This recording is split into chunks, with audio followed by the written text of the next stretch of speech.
Hey everybody, welcome to Airsoftology Mondays, the show that answers your questions, helps you out in a pinch, and also moves just one room over in the RV. I'm your host, Jonathan Higgs, and I'm trying something a little different here with the background. I'm having some challenges with the patch wall. You guys may not have seen it. I may have mentioned it in a couple earlier shows. It tends to fall quite a bit. So I'm working a whole new thing with the patch wall. So this one we're going without patch wall. But fear not, everything else is the same here on the show. Chocked full of some great questions, including a pretty controversial one in this episode. So kind of stay tuned for that. It'll be toward the end. I want to get your guys' take on it to see if your opinion on it is the same as my opinion on it. And of course, I'm going to get this out of the way ahead of time. If you guys want to get a question on the show, it's super simple. Put it in the comment section below, vote up your favorites, and be persistent. I get a lot of fantastic questions down there, and I try to pick the best ones for each week, and sometimes I just can't get to all of them. So make sure you keep putting it down there each week, and I definitely pay attention. I read them all, and eventually I will get yours on the show, I promise. And guys, since we're already on the topic of questions, let's go ahead and jump right on in and get your questions answered in the Palco mail call. Beckett Cullen writes, the buffer tube of my Crytac CRB comes loose all the time. What can I do about this? Actually, buffer tubes coming loose on guns are pretty common. It's not just unique to a Crytac or really any brand. On an M4 especially, if you guys haven't seen on the back of an M4, you've got the buffer tube and there's a screw that goes in and holds it in place. It's just one screw, and a little bit of wobbling and wiggling will walk that screw out. You can tighten it down really tight, but if you over tighten it, the way some guns are set up, that screw does go into the internal part of the mech box. I've seen it cause some issues with like your spring guide actually getting at a different angle or something weird. So my recommendation is this: take that screw all the way out, put a little bit of Loctite on there, get the kind that's removable, not the permanent Loctite. So you want to go pick up the kind that's designed for like finer threads, it's removable.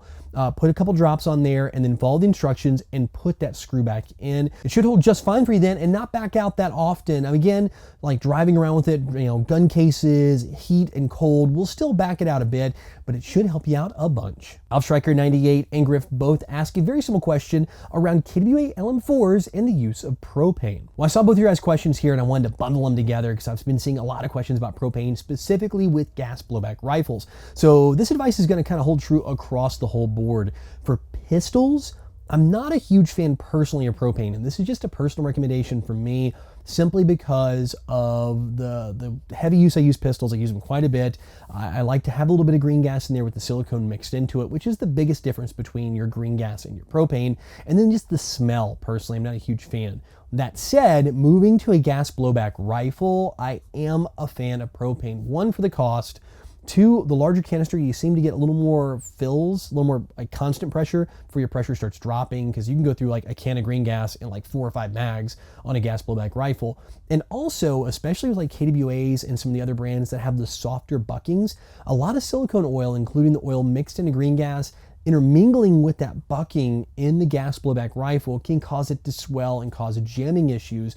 So for me, I'm not a big fan of putting that much green gas down in the hop-up area. So I'd rather use propane and then lube the gun myself. So the important thing here is you want to break it down like you would kind of a real M4. You want to put a little bit of lube on the actual bolt carrier assembly, and then right around the mag lips where the mag would seal in up with the bolt itself. Just kind of do the maintenance every once in a while. It doesn't have to be like every time you swap a mag, but clean it after every game, and then actually lube it if you're in a dusty environment. And if you're in a really kind of moderate environment, not that much dust, maybe every 2 or 3 games. R700 Turbo writes, hey Jonathan, what are those? House slippers, bro. Bob Brown writes, do you think airsoft celebrities are ruining the hobby? Ooh, this is a good one. Okay, so let's kind of talk about the celebrity thing in airsoft. And I'm going to kind of lump in the sponsored teams as well into this, because I've been seeing a lot of this, especially in my travels. So I think the idea of being famous for the sake of being just famous is pretty bad for any hobby or any sport, and that includes airsoft. I mean, people who just,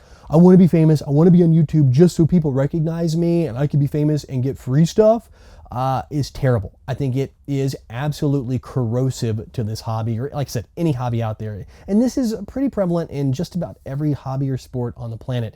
That said, if you want to be a personality on whether it's YouTube or Instagram or whatever you're into, and you're doing something to try to give back. So let's say on Instagram, you're good at photography or you want to get better at photography and you're being creative for the sake of your craft, like you really love taking photos and you want to get better at it and you enjoy sharing that work, then I think it's great. I think that's fantastic.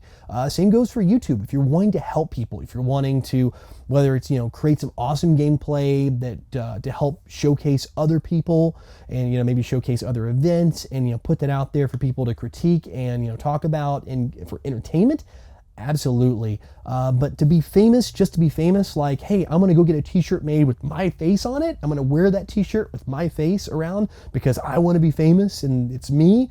I think that's terrible. The alternate, like I just mentioned earlier, I think it's actually very healthy for the hobby. So it's kind of a double-edged sword with the people that really want to help and answer questions and create great content for the sake of content.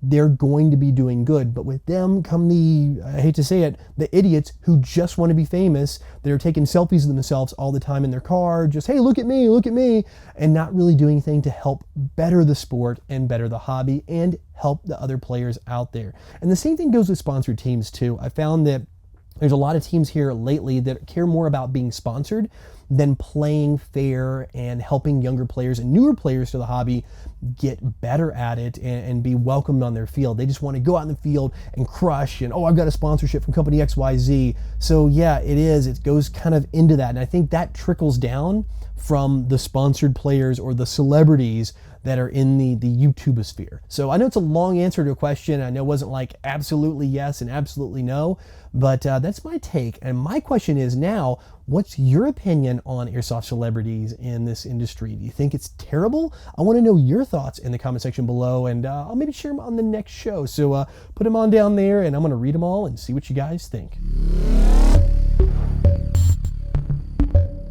All right, guys, we're done with questions this week, which means it is time for the Code Red Headset's video recommendation of the week. And this one, I'm going to start mixing it up. I've been getting a lot of feedback from you guys on the video recommendation of the week, and I want to start getting some recommendations from you. So I want this to be more about you guys and less about what the videos I think. I'm still going to mix in some of my favorites as I find them, but I find that what you guys like tend to be what I like as well, and I want to see what you guys do on the web and what you enjoy. So that said, the first one comes from Eddie Saint, and he submitted in this one as a recommendation this week from a channel called Cafe Racing, which is interesting because it's an Airsoft channel, and this is actually one of those channels I did know about. I've seen videos a long time ago, but totally forgot and never mashed that subscribe button. I should have.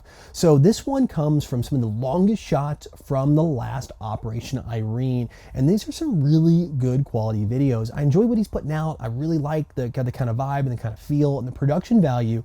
And then of course, nothing's more satisfying than seeing some really long range kill shots. I think that's kind of the new hot thing in Airsoft right now, is that sniper cam or that long range shot, because it's just something so satisfying about sending one BB down range and getting those kills. But yeah, if you guys haven't checked him out, definitely give it a look. The channel's called Cafe Racing, and of course, as always, I have a link over to the channel in the description below. Well guys, that's it for Mondays this week, and as always, thank you so much for joining me here, and thank you for the fantastic conversation we have down in the comment section below. Don't forget, if you want to get your question on, just put it in the comments, vote up your favorite, and I'll get it on the next show. And holidays are here. I think this is the last show. This is the last show before Christmas, so let me wish you all a very Merry Christmas if you guys celebrate Christmas, and I will see you post-Christmas, which I think will be the last show before we hit 2016. So guys, thank you so much, and I'll see you next week. But until then, go out, have some fun, play some Airsoft.